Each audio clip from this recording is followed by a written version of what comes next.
Hello everyone, সকলকে good morning. আশা করি আজকের দিনটা তোমার খুব ভালো যাবে। চলো আর কথা না বলে শুরু করব আজকের কারেন্ট অ্যাফেয়ার্সের ক্লাস, যেখানে আমি অ্যাপয়েন্টমেন্টসের পার্ট 2 করাবো। ঠিক আছে, 15 মিনিটের এই ক্লাস প্রতিদিন সকাল 7টার সময় তোমরা পাবে।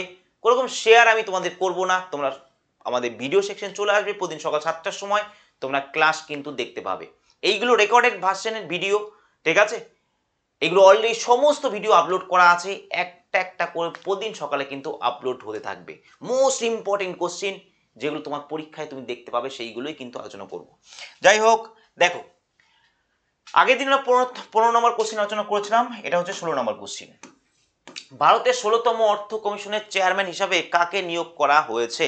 অ্যান্সার কি হবে? রঘুরাম রাজন, নাকি অরবিন্দ তোমার পানাগারিয়া, নাকি বিবেক দেবরায়, নাকি তোমার ডক্টর মনমোহন সিং? তাহলে এখানে অ্যান্সার কি হবে?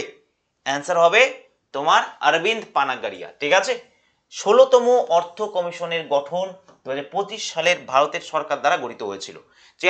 চেয়ারম্যান ডক্টর অরবিন্দ পানাগারিয়াকে করা হয়। প্রখ্যাত অর্থনীতিবিদ তিনি এবং নীতি আয়োগের প্রাক্তন উপসভাপতিও কিন্তু ছিলেন। ঠিক আছে ভাই, পরের কোশ্চিন দেখো।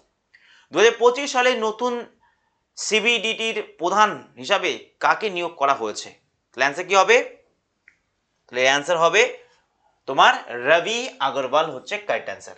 যারা এখানে নতুনভাবে কারেন্ট অ্যাফেয়ার্স পড়ছো তাদের জন্য এই সিরিজটা অনেক বেশি সাহায্য করবে, আর যারা প্র্যাকটিস করছো আগে পড়া হয়ে গেছে তাদের জন্য কিন্তু এটা খুব সাহায্য করবে। ঠিক আছে, সেই জন্যই কিন্তু এইভাবে আনা হয়েছে, একদম চ্যাপ্টার ধরে ধরে টপিক ধরে ধরে আনা হয়েছে যারা নতুনভাবে শিখছে কারেন্ট অ্যাফেয়ার্স বা পড়ছে।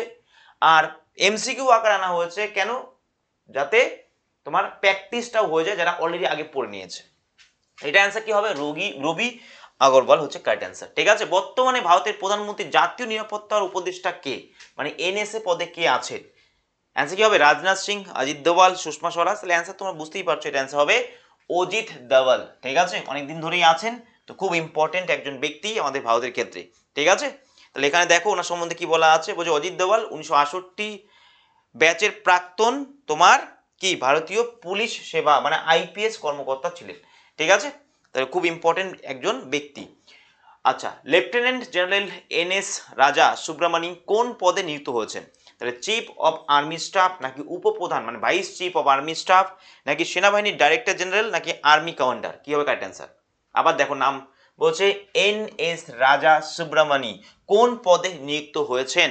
কারেক্ট অ্যান্সার হবে কি? কারেক্ট অ্যান্সার উপপ্রধান মানে vice chief of army staff পদে কিন্তু তিনি নিযুক্ত হয়েছেন। ঠিক আছে, তাহলে লেফটেন্যান্ট জেনারেল এন এস রাজা সুব্রমণি তিনি ভারতের সেনাবাহিনীর উপপ্রধান হিসাবে দায়িত্ব গ্রহণ করেছেন। জেনারেল উপেন্দ্র দ্বিবেদী ভারতীয় সেনাবাহিনীর চিফ অফ আর্মি স্টাফ হিসাবে কিন্তু নিযুক্ত হয়ে আছেন। তাহলে যদি বলা হয় চিফ অফ স্টাফ কে আছেন, তাহলে অ্যান্সার কি হবে? উপেন্দ্র দ্বিবেদী হচ্ছে কারেক্ট অ্যান্সার। 18তম লোকসভার স্পিকার হিসাবে পুনরায় কে নির্বাচিত হয়েছেন? ভেরি ভেরি ইম্পর্টেন্ট, প্রত্যেকটা কোশ্চিন ভাই ভেরি ভেরি ইম্পর্টেন্ট, এখানে তুমি একটা কোশ্চিনও বাদ দিতে পারবে না। তাহলে অ্যান্সার কি হবে? এটা অ্যান্সার হবে ওম বিড়লা, রাইট? তাহলে এটা অ্যান্সার ওম বিড়লা। ওম বিড়লা ভারতীয় জনতা পার্টির সাংসদ ওম বিড়লা 18তম লোকসভার স্পিকার হিসেবে পুনরায় নির্বাচিত হয়েছেন। তোমরা এখানে ছবি দেখতে পাচ্ছ।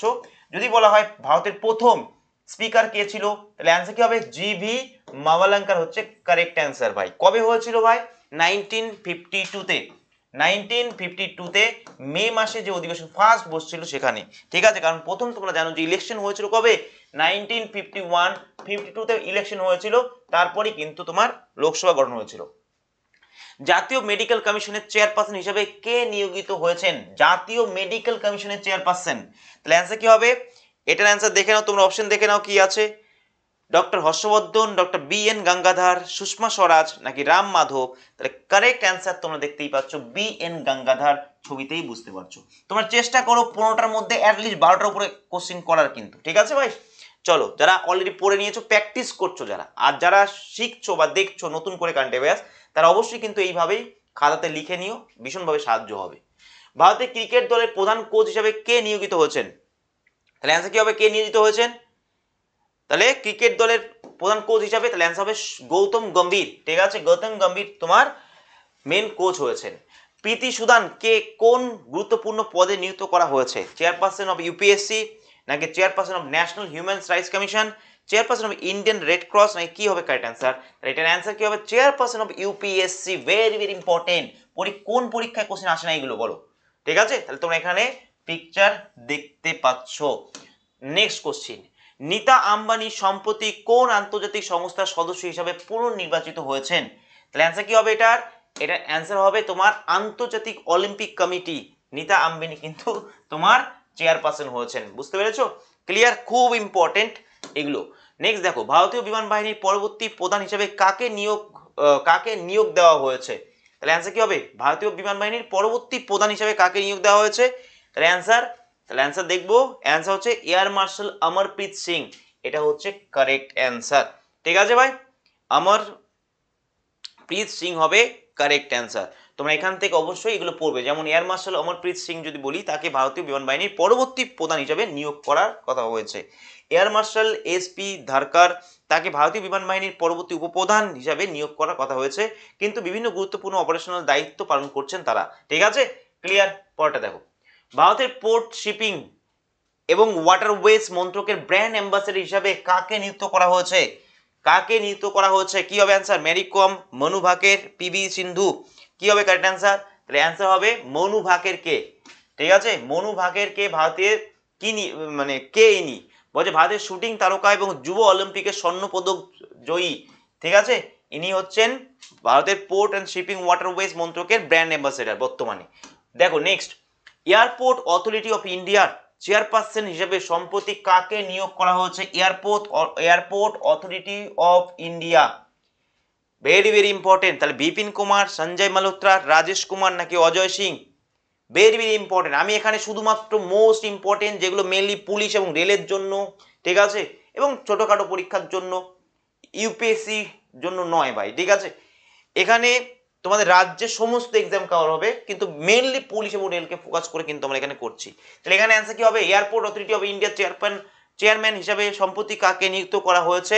তাহলে কারেক্ট অ্যান্সার হচ্ছে বিপিন কুমার হবে কারেক্ট অ্যান্সার। তোমরা এখানে ছবি সময় দেখতে পাচ্ছ, ঠিক আছে? Bipin Kumar appointed chairman of airport authority of India, ঠিক আছে? আর নিউ এরা অফ এভিয়েশন। আচ্ছা দেখো, ব্রহ্মোস এরোস্পেসের প্রধান হিসাবে সম্প্রতি কাকে নিযুক্ত করা হয়েছে? ব্রহ্মোস এরোস্পেসের প্রধান হিসাবে তাহলে সত্যম শর্মা, জয়তীর্থ রাঘবেন্দ্র যোশী নাকি অজয় সিং নাকি বিক্রম সারাভাই? দেন কারেক্ট অ্যান্সার হবে জয়তীর্থ রাঘবেন্দ্র যোশী, ঠিক আছে? ছবি দেখতে পাচ্ছ, ব্রহ্মোস মিসাইল, যেটা রাশিয়ার সহযোগে তোমরা তৈরি করেছি, ক্রুজ মিসাইল, যেটা হাওয়ার প্রায় 5-6 গুণ স্পিডে চলে, ঠিক আছে? ক্লিয়ার? যেটা জল, স্থল এবং তোমার আকাশ তিনটে জায়গা থেকেই একমাত্র মিসাইল যেটা উৎক্ষেপণ হতে পারে।